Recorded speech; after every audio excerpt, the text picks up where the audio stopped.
Hey, what's cracking? This is Darren McDuffie, aka the Fat Man, helping you get perfectly healthy and toned, otherwise known as fat. So today is Saturday, and we're getting ready to go to one of our favorite places for dinner. Actually, it's just something that we splurge on every now and then, and it's called Elevation Burger. And the good thing about Elevation Burger is they serve grass-fed burgers. I know they're here in South Florida, but I don't know where else they are around the nation. But normally what we do is we get our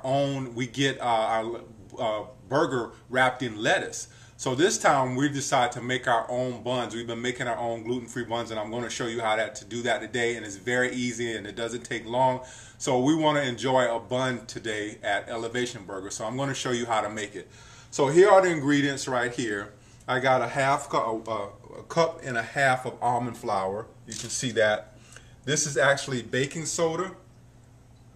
I got 2 eggs. And I have some raw honey here. All right. So first thing you do is you start off with the 1.5 cups of almond flour. And then what I'm going to do is I'm going to separate these eggs. You actually start with the yolks. So I'm going to crack that. And what you want to do is you want to actually keep the egg whites because you're going to use them a little later on in the process. Alright, I'm trying to get these as separated as best I can be, and you don't have to be too precise with this. So once I do that, the egg white is there. Put it to the side. Separate this one.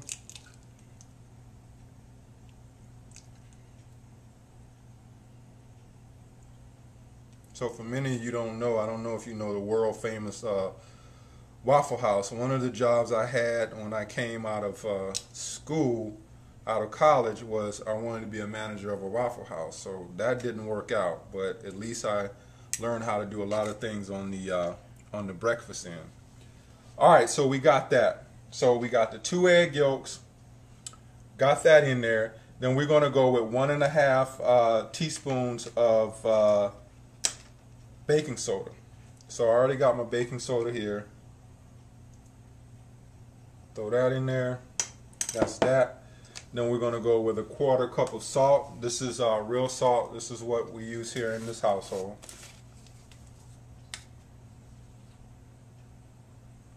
So that's 1/4 of the actual real salt.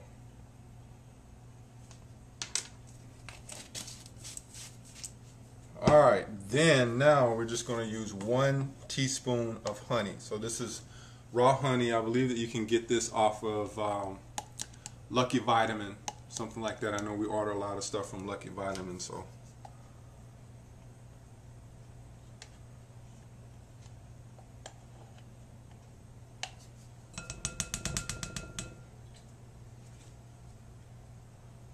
And this stuff is really sticky, so put that in there. I'm going to use my fingers to spoon it out, and my hands are clean, so I don't know about that. Tastes good. Alright, so we have all of that. Now what we're going to do is we're going to, I have to go in here and get a fork. And you can do this with a whisk. I'll just use a fork. So I'm going to go ahead and kind of beat the egg whites a little bit.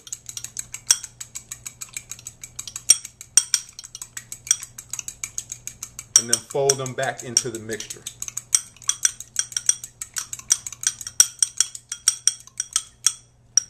Alright, so they're done. Now, what you want to do, this is a really important step.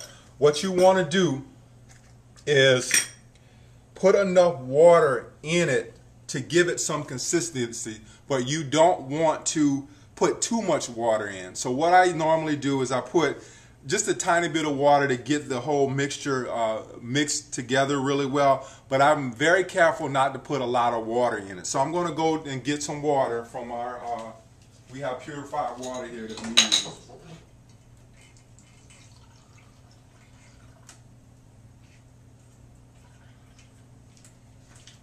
Alright, so I've done this a couple of times. You may want to just gauge the amount of water that you put in here.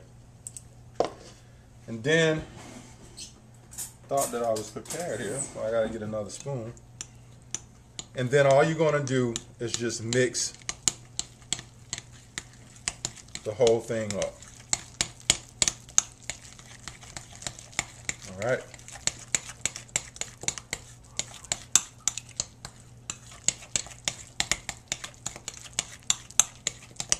So this is a little bit too thick, and I did that on purpose just so you can see and kind of get into a rhythm of not using too much water. So I'm just going to add a little bit more water, and it doesn't take that much.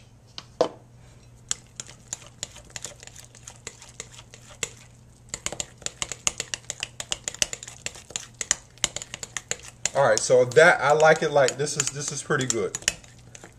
So don't take and try to dump a whole half cup of water in here. You really want to put a little bit and then mix it around a little bit and then see what kind of consistency it has before you add more water. So this has a pretty good consistency to it. So we're done. That's it. It took us all of about probably 5 minutes to do that whole thing, maybe 5 to 7 minutes. And then now we have our rings. And these are baking rings. And what you want to do is before you put the mixture into the rings, what you want to do is I have coconut oil on my fingers, and what I do is just take it and put it around the ring, and that's so once the bun rises, it won't stick. So, and this mixture makes 4. Now, if you want to double the mixture and then make 8 buns and freeze them, you're more than welcome to do that. And we use this for hamburger buns. We use this for sausage biscuits, or you can just use this if you want some type of some type of toast in the morning or something like that. So that one's done.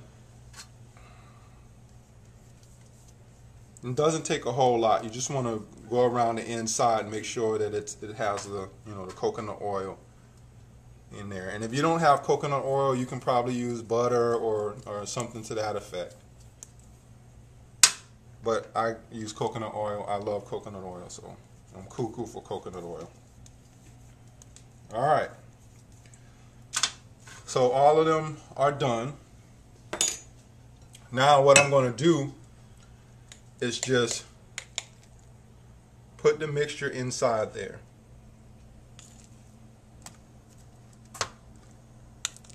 And this makes about 4 buns. I probably already said that, but I just want to make sure. So I just put in there enough and make sure that it actually fills the ring up.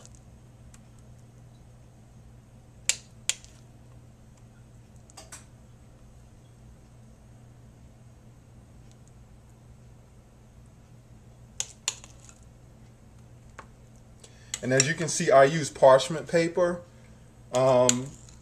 A long time ago, I learned about aluminum, and now I'm very weary of aluminum. They found aluminum in the brains of Alzheimer's patients. So aluminum is very toxic to the body. So a good solution to that is just using parchment paper. And parchment paper you can actually put into the oven, and it's not toxic.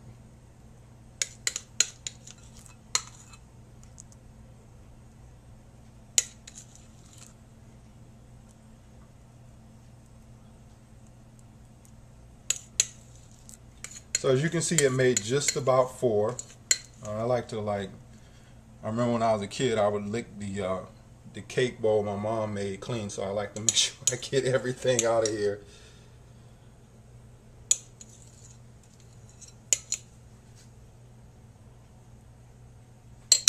All right, so that's done. All right. Now, once that is done, you're going to put your oven on 350. Have your oven preheating to 350. I already have it there. And then, this particular recipe says 10 minutes, but what I'm finding out, I don't know, you might have a high-powered oven, but with our oven here, it usually takes a little bit more than 10 minutes. So I usually set the timer for maybe 12 to 13 minutes.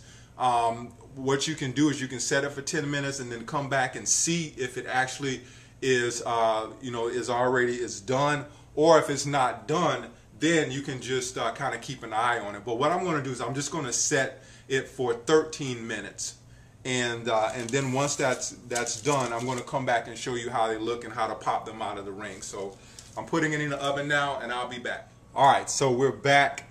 This is how they look when they come out of the oven. And what I normally do is just pick the thing up and just pop them through the actual ring. And you hear my phone going off back in the background, but that's okay.